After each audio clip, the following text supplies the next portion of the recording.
महाराष्ट्र क्रांती news, आवाज सर्वसामान्यांचा।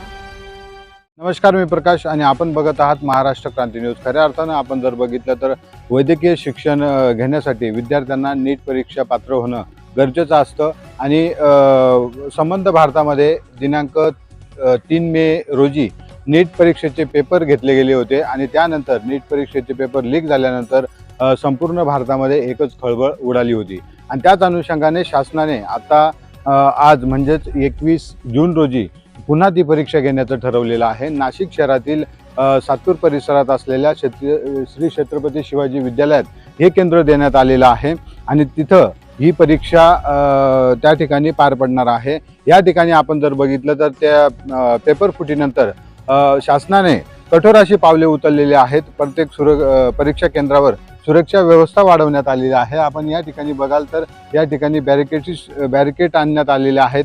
Police प्रशासनाकडून चोख असा बंदोबस्त देण्यात आलेला आहे। एक पोलीस भगिनी सकाळी या ठिकाणी आपलं चोख कर्तव्य बजावताना आपण बघतो आहोत।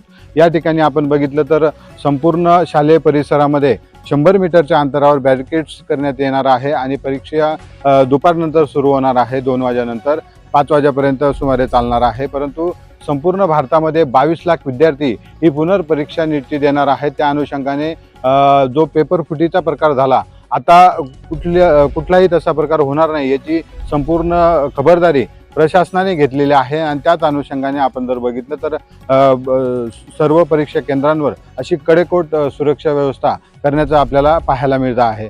म्हणून एकंदरीत जे वैद्यकीय शिक्षण घेण्यासाठी जे विद्यार्थी असतात त्यांची जी तयारी असते ती आता पूर्ण झालेली असेल आणि या पेपर फुटीनंतर पुन्हा एकदा त्यांना या परीक्षेला सामोरे जावं लागणार आहे। म्हणून हा पेपर आता कसा होतो आणि विद्यार्थ्यांना काय दिलासा मिळतो हे देखील बघणं तितकंच महत्त्वाचं ठरणार आहे।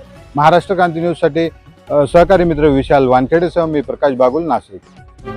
अशाच नवनवीन बातम्या पाहण्यासाठी आमच्या महाराष्ट्र क्रांती न्यूज या YouTube चॅनलला लाईक करा, सबस्क्राईब करा आणि बेल आयकॉनला प्रेस करा।